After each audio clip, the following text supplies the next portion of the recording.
What is good, everyone? Welcome to the channel. Today I'm going to be talking about something a little bit different, and yeah, I've been saying that a lot recently on my videos, but it's true. I've been trying out some different things and experimenting with some different topics, but today's topic is actually something that I've meant to do for a while now, and that is I want to talk about how Japanese convenience stores, or Conbini, have changed in the past 20 years since I first came to Japan. Like, if you've lived here in Japan or you've come here as a tourist, you know convenience stores are worth raving about because they really are amazing. That has not changed. But what's on offer in convenience stores has changed. And that's what I want to talk about. Now, this video is going to look a little bit different than my other videos because I filmed inside the convenience store with my phone camera. And that's because I wanted to be discreet about my filming. And the staff saw that I was filming and they didn't say anything. I think it's because I was being discreet about it. Video is also going to be a voiceover because I wasn't talking out loud in the store either. So it's gonna look and sound a little bit different, but I hope you appreciate the information and enjoy the topic.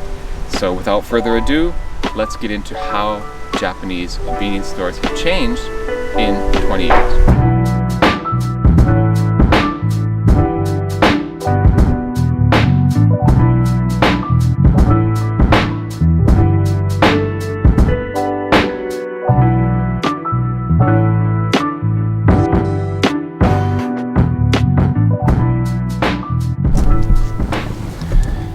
Now as we head in here, you can see there is a Kyushu fair going on.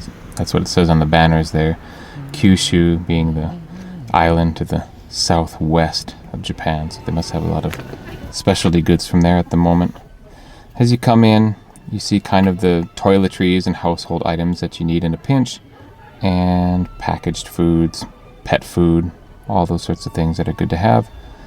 Especially like the canned foods and the microwave rice. As we look at the bookshelf here, we can see that it's got the usual fashion magazines and pachinko stuff, but what's gone is the pornography. Before the 2020 Olympics, basically there was a movement to get pornography off the shelves of convenience stores. So most places have complied, as far as I'm aware. Next to that, we have this corner where you can do all kinds of things like purchase concert tickets, print things out, make copies. There's an app you can put on your phone to run all this stuff, or you can just, bring in a USB or download stuff from the internet. ATM. And as we look in the case up at the top, there are a number of energy drinks, which these were not really a thing in Japan back in 2002. You basically could only find the Japanese brands, which were Oronominshi or Lipobitan D, which has nicotine in it, by the way, if you ever read the ingredients. The American ones, Red Bull, showed up first, and then you have Monster and a few others. It's not as crazy a selection as you can get in the States, but it wasn't something that was around when I first got to Japan. Next to that, we have water, but most importantly, in the topmost shelves, we have actually sparkling water, which was not a thing. I think it's probably in the last 3 or 4 years that tanzan, or sparkling water, has become a thing in Japan, whereas back in 2002 it was still water or nothing. Next to that, we have all the teas, which I absolutely love because they are non-sugar, no honey, no BS in them, basically. That was one of the things I missed when I went back to the States. Every tea that you could get had like honey or some kind of sweetener in it. It's disgusting. Just plain tea, please. Then the canned coffees. As you can see, the little tiny cans, while they still have them, the selection of those has gotten less, and these larger size cans have become more popular, or the plastic bottles as well. And to be honest, most of them are still not very tasty. The Tully's Black that you can see there is pretty good, but it's not really high quality coffee, and for the most part, they have to drown out the taste with synthetic milk and sugar, and I don't like sweet coffee, so I don't usually buy this sort of stuff.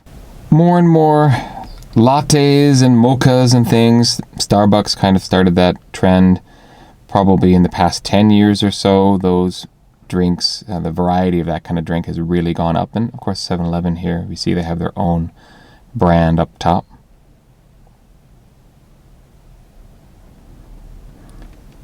Heading over to the desserts. Desserts have gotten, I would say, fresher and better and more appealing. And they've certainly been really creative with the types of desserts they've come out with. That kind of thing is pretty new.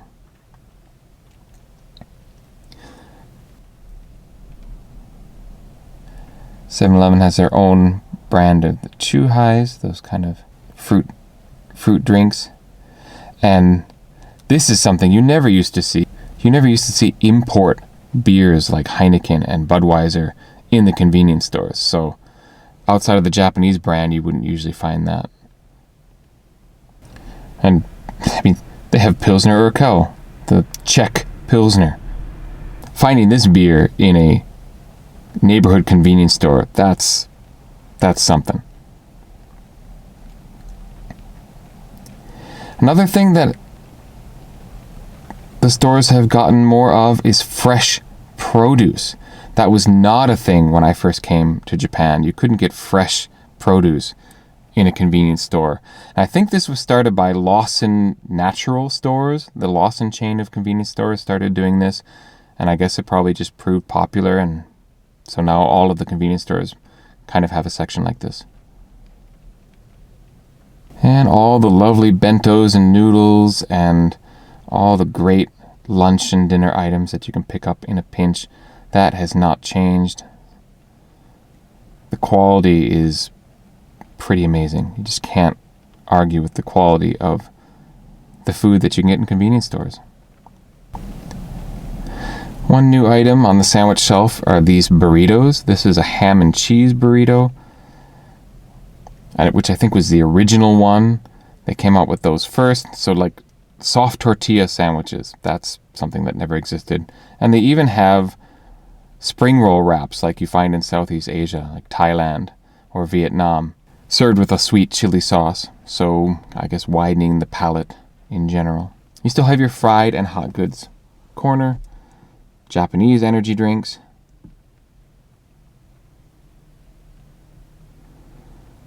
variety of frozen food and ice cream, and of course lots and lots and lots of snacks. And cup noodle. That's the osumami corner for when you're looking for something to pair with alcohol. Nuts and squid jerky and that kind of thing. And packaged desserts. One other area where the selection has really exploded is in gummy candies, or gummies as you'd say in Japan. And just lots of different selection of gummy. I recommend the tough gummy that you see there. They're really chewy and they've got a good sourness to them.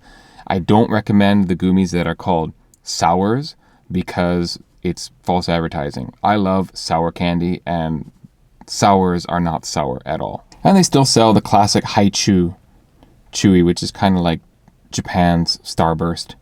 Calorie Mate, protein bars. Calorie Mate's been around forever. The protein bars are definitely a new thing, probably in the last 10, 12 years or so.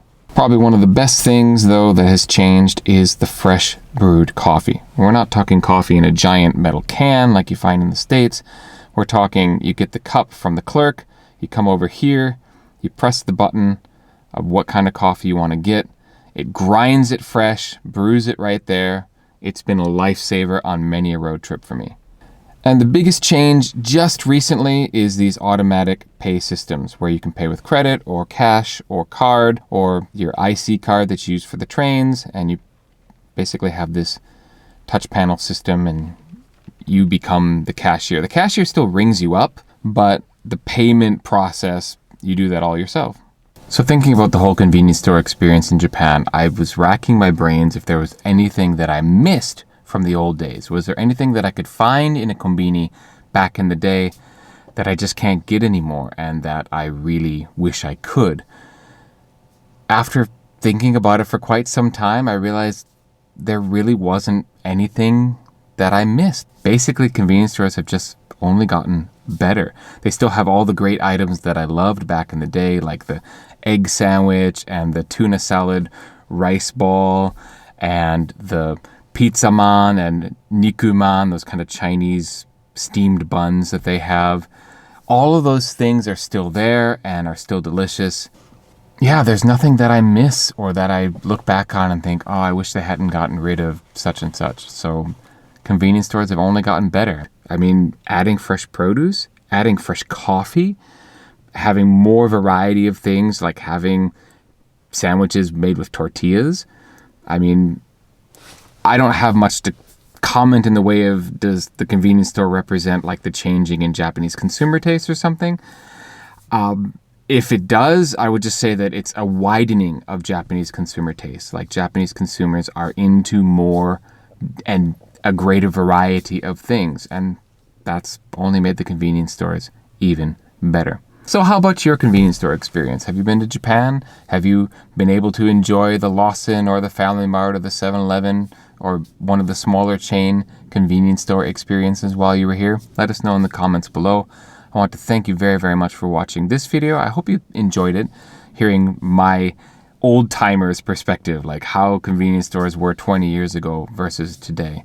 And if you enjoyed the video and you haven't hit like and you haven't subscribed yet, now's the time. You made it this far. I would greatly appreciate it if you would. Thank you so much for watching this particular video. I put out a new video every single week, so look for the one next week. And if you haven't seen it, go back to last week's and check that out as well.